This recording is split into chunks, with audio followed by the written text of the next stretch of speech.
이제까지는 예수님께서 이제 제자들을 쭉 가르치십니다. 그리고 주님께서 이제 당할 고난과 또 십자가의 죽음, 부활을 쭉 말씀하셨죠. 근데 이 말씀하신 것이 현실이 되어서 예수님 앞에 이제 닥쳐왔습니다. 다시 말하면 예수님 앞에 큰 이제 잡히시는 위기가 왔다고 하는 것이죠. 여러분, 우리가 인생을 살면서 생각지도 못할 위기, 큰 문제가 오면 어떻게 할 거냐 하는 것을 오늘 우리에게 보여주고 있습니다. 그런데 예수님은 이 큰 문제, 위기를 어디서 만났느냐 하는 거예요. 먼저 1절 말씀 보면 예수께서 이 말씀을 하시고 제자들과 함께 기드론 시내 건너편으로 나가시니 그곳에 동산이 있는데 제자들과 함께 들어가시니라. 여기 보면 기드론 시내 건너편 동산이라고 그랬어요. 이렇게 표현했지만 간단하게 얘기한다면 겟세마네 동산이라고 하는 곳이죠. 예수님은 이 겟세마네 동산을 굉장히 좋아하셨어요. 늘 문제가 있으면 기도하러 가셨던 곳입니다. 또 어떤 기적을 베풀고 어떤 하나님의 놀라운 역사를 일으킨 다음에 사람들이 쫓아올 때도 사람들 뒤로 하게 하고 겟세마네 올라가서 기도하셨던 곳이죠. 또 혼자만 아니라 제자들과 함께 올라가서 기도하시고 또 쉬기도 하시고 거기서 말씀을 가르쳐 주셨던 그런 장소예요. 그래서 이 겟세마네 주님 이 동산에 올라가신 사건을 우리가 보게 됩니다. 근데 이 겟세마네라고 하는 것은 무슨 뜻이냐 하면은 이 기름 짜는 곳이다 하는 거예요.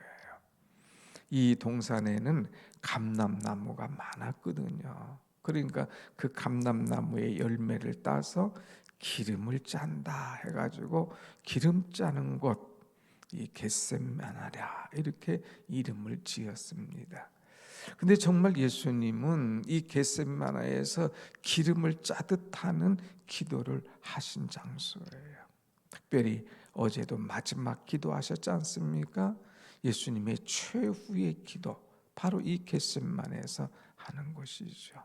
그런데 예수님이 그렇게 기름 짜듯이 최후의 기도, 또 날마다 하나님 앞에 갈급할 때마다 기도했던 그 장소가 바로 예수님이 붙잡히시는 장소가 되었다고 하는 것입니다.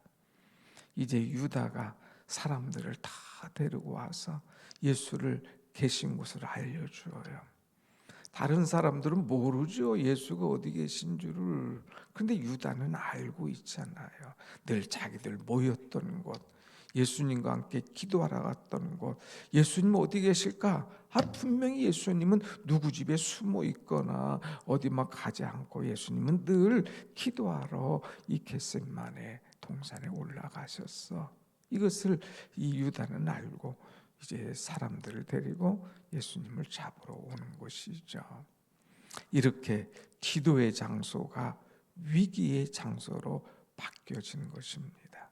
사랑하는 여러분, 우리가 신앙생활하면서 기도한다고 위기가 안 오지 않는 것은 아닙니다.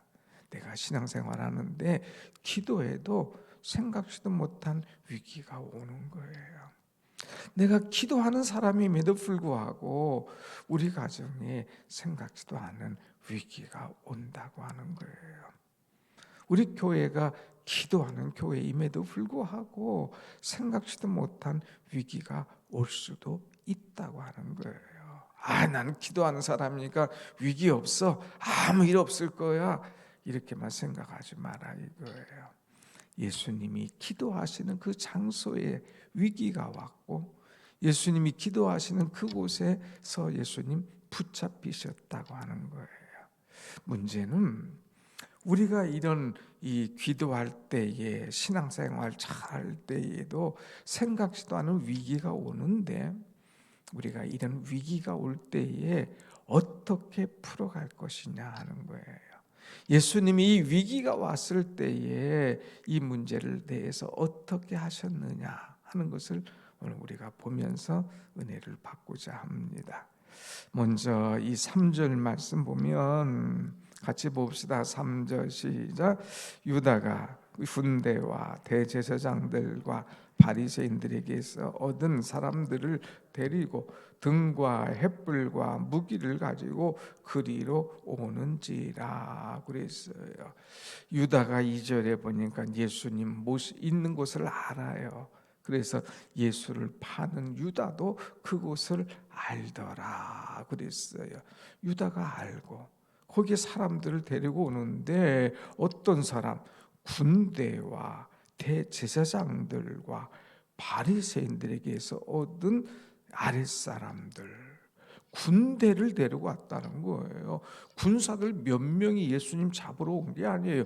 군대라고 그랬어요. 적어도 한 100여 명 이렇게 군대를 한 사람을 군대라고 하지 않지 않습니까? 벌써 군대라면 집단인 거예요. 한 100여 명 군대를 탁 데려오는 거죠. 거기다가 대제사장들, 그냥 열이 받쳐 있는 사람들, 또 여기 바리새인들, 항상 예수님에게 공격하다가 얻어 터진 이 바리새인들, 언제 저를 잡을까 하고 죽일 기회를 잡는 사람들, 그 종들을, 아랫사람들을 데리고 유다가 왔어요. 근데 오는데 보니까 여기 뭐를 가져왔어요? 등을 가졌어요. 횃불을 가졌어요. 무기를 가지고 왔어요. 그러니까 등, 횃불, 무기를 가져왔다는 것은 완전히 잡을 준비를 하고 만반의 준비를 하고 이제 작전 계획을 해서 유다가 그들을 데리고 같이 쫙 오는 거예요. 여러분 같으면 어떡하겠습니까? 내가 지금 조용하게 기도하고 있는데 갑자기 막 그냥 군대가 오고 이런 사람들이 오고 등, 횃불 있는 거 가지고 올 때에 얼마나 두렵겠어요. 그런데 4절 보면 예수님께서 말씀하셔요. 예수께서 그 당할 일을 다 아시고 나아가 이르되 너희가 누구를 찾느냐. 예수님은 이 모든 일을 다 아시고 그랬어요. 그 당할 일을 아셨다고 그랬어요. 심지어는 유다가 자기를 배반할 것을 아신 거예요. 유다가 자기를 팔 것을 아셨어요. 이전에도 계속했지만 그래서 유다의 발을 제일 먼저 씻겼다고 하는 말도 있었다고 그랬잖아요. 예수님은 다 아셔요. 다 아시면서도 이제 그것을 당당하게 받아들입니다. 그러면서 너희가 누구를 찾느냐 묻습니다. 그럴 때에 대답하되 나사렛 예수라 하거늘 이르시되 내가 크니라 하시니라. 내가 크다. 그리고 그를 파는 유다도 그들과 함께 섰더라. 유다가 지금 누구와 함께 서야 되게요? 예수님 편에 서야 되잖아요. 그런데 예수님과 제자들은 이쪽에 있는데 유다는 저쪽에 있는 거예요. 로마의 군대, 또 이 대제사장의 제사장의 무리들, 그리고 바리새인들이 보낸 사람들, 그쪽에 유다가 딱 있는 거예요. 근데 예수님이 딱 앞에 서서 너희가 누구를 찾느냐? 우리가 나사렛 예수를 찾는다. 내가 크니라. 여러분, 여기서 예수님은 얼마나 당당하신가 하는 것을 우리는 볼 수가 있습니다. 신앙인은 위기 앞에서 당당해야 돼요. 어려운 문제 앞에서 당당해야 돼요. 기도한 사람답게 당당해야 돼요. 그런데 오늘 우리는 이 당당하지 못한 것이 문제예요. 주야 하고 기도를 많이 했어. 내가 주님만 사랑합니다. 주여 뜻대로 하시옵소서 소리는 치는데 문제가 생기면 당당하지 못하는 거예요. 피하려고 그래요. 도망가려고 그래요. 부인하려고 그래요. 근데 예수님은 당당하셨어요. 너희가 누구를 찾느냐? 내가 그로다 하면서 하나 두려우는 게 없었어요. 하나 무서운 게 없었어요. 하나 근심 걱정이 없었습니다. 자신 있게 딱 말씀하셨어요. 왜? 모든 것을 다 알고 계셨기 때문에. 사랑하는 여러분, 우린 신앙인 아닙니까? 어떤 문제 앞에서도 당당해야 돼요. 당당해야 돼요. 악한 것들이 우리를 대항해서 공격하고 싸우려고 할 때가 많이 있어요. 그때 굽힐 게 아니에요. 잘못한 게 없는데, 문제가 없는데 왜 숨습니까? 당당하게 하나님 말씀 붙잡고 그들 앞에 서서 우리는 이 길을 이겨나가야 된다고 하는 것입니다.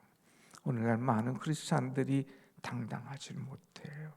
그래서 주일날 말씀했지 않습니까? 사도 바울의 기도 중에 이제 부탁하는 것이 뭐가 있었어요? 하나님의 전신갑주를 입으라 부탁한 다음에 이제 너희는 성령의 검을 가지라.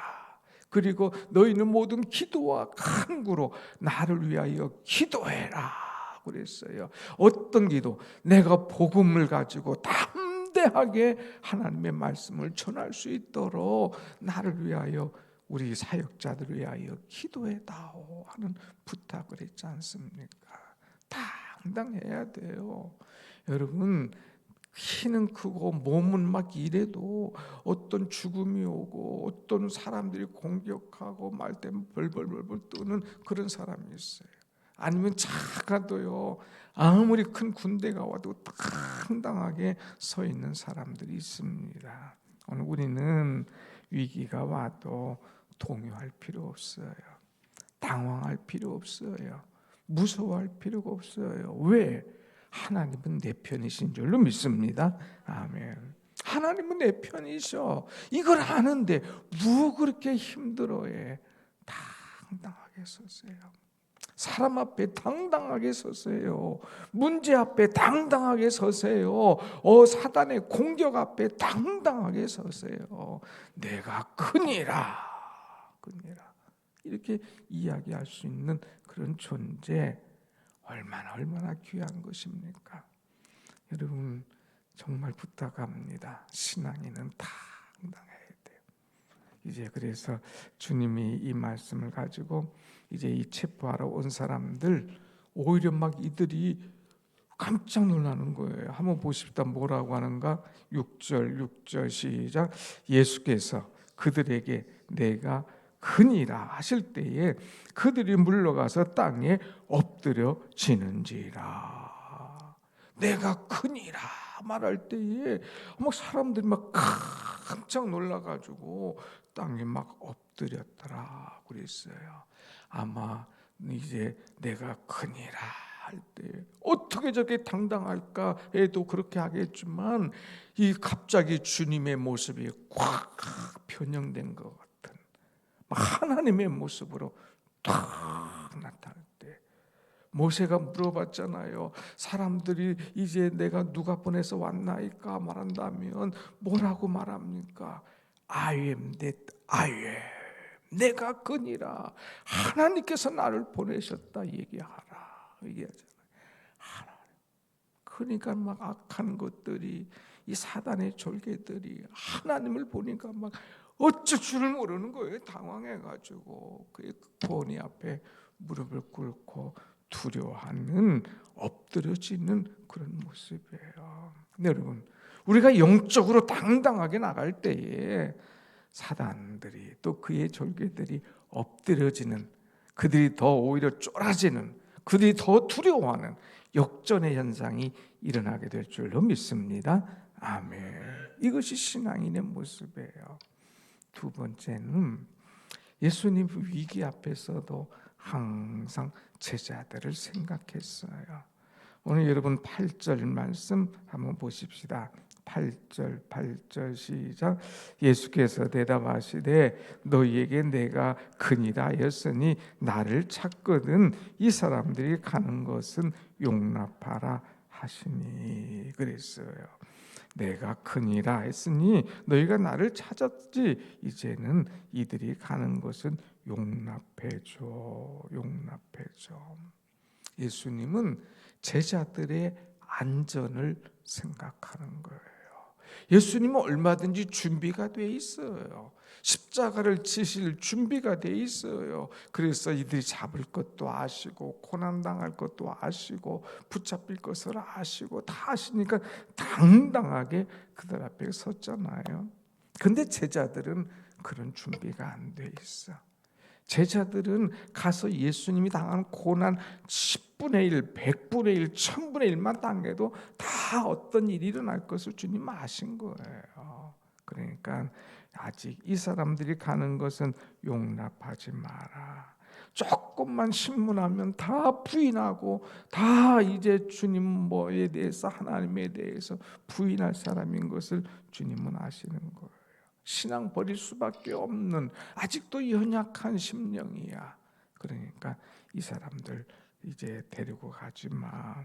이 사람들은 이제 놔두고 나만 데리고 가 하면서 이제 그들을 보장해주는, 그들을 지켜주는 그런 주님을 볼 수가 있습니다.